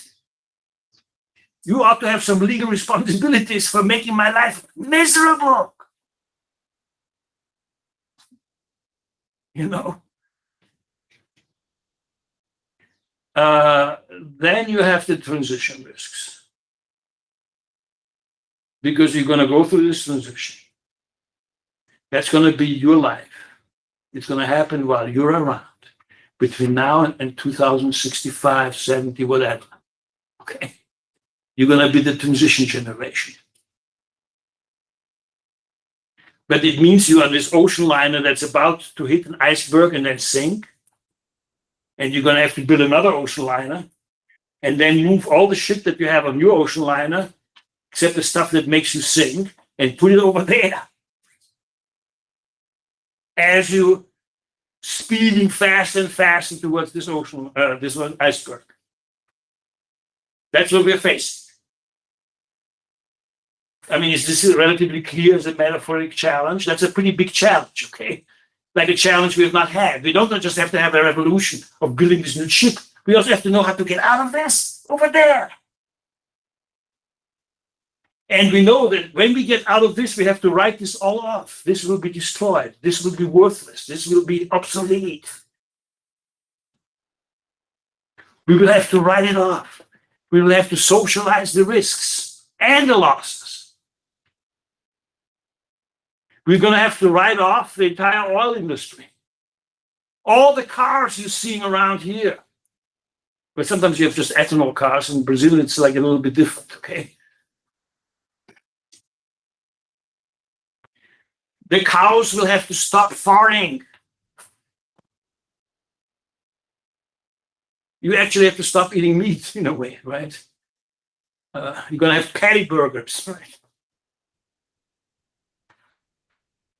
The buildings have to be heated and cooled off differently. They're going to have like little microclimates, right? So they have to have like you're going to go back to old architecture of how you cool off buildings by architecture. You're going to have huge floods, so you have the flood control, right? You have to build like new urban rivers that are rolling around without hitting you here and there, right? Rather than building big walls. You can also build big walls. It's uglier.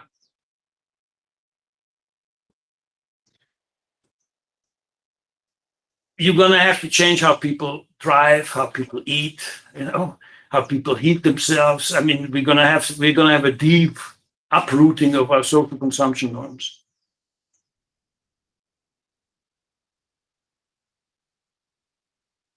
We're going to go through this change, okay? And we're going to have a financial system that's going to try and deal with this, right? And so when we go back to this speech, we are now beginning to work on these risks, right? And the central banks are beginning to work on these risks, right? The central banks are telling the banks, we're going to have climate stress tests. And within those climate stress tests, we're going to figure out your risks. and you're going to do your risk models, and we're going to do risk models, and then we have a discussion how these models don't really work and capture everything. Let's have that. Let's do that.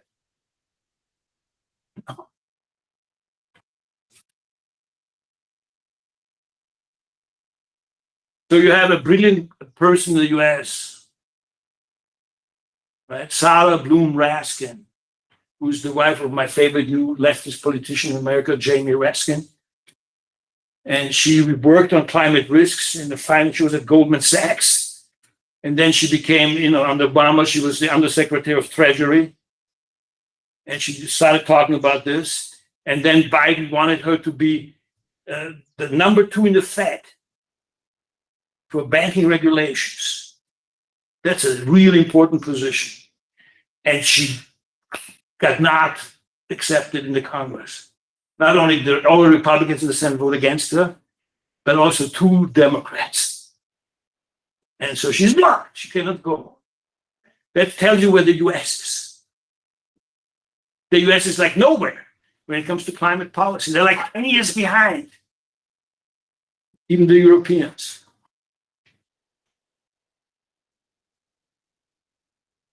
But this issue doesn't go away, right? And this issue is not like the banks can do this themselves. So this issue will be like, let's roll Basel IV, let's roll the climate risk into Basel IV, and then you can work on this, right?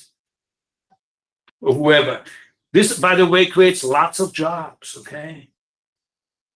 Risk modeling, risk management, the difference between, how you have contracts that are like cat contracts for catastrophic events. You're gonna have, like you have these credit default swaps, you're gonna have catastrophe swaps, like different types of insurance, right?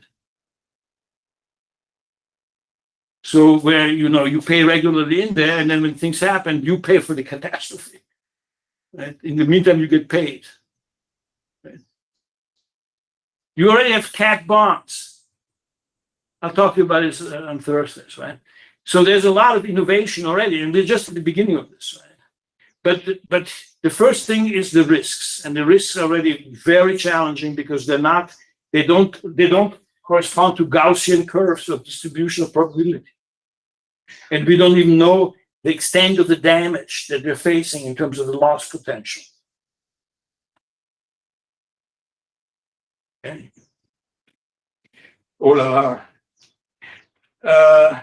So let me do the ESG on Thursdays, okay? I think that's already enough. So on Thursday, I do environmental social governance. I do climate-related financial disclosure. I do green bonds. And I do stranded assets and how to deal with them. Then I do a little bit about what central banks are discussing right now.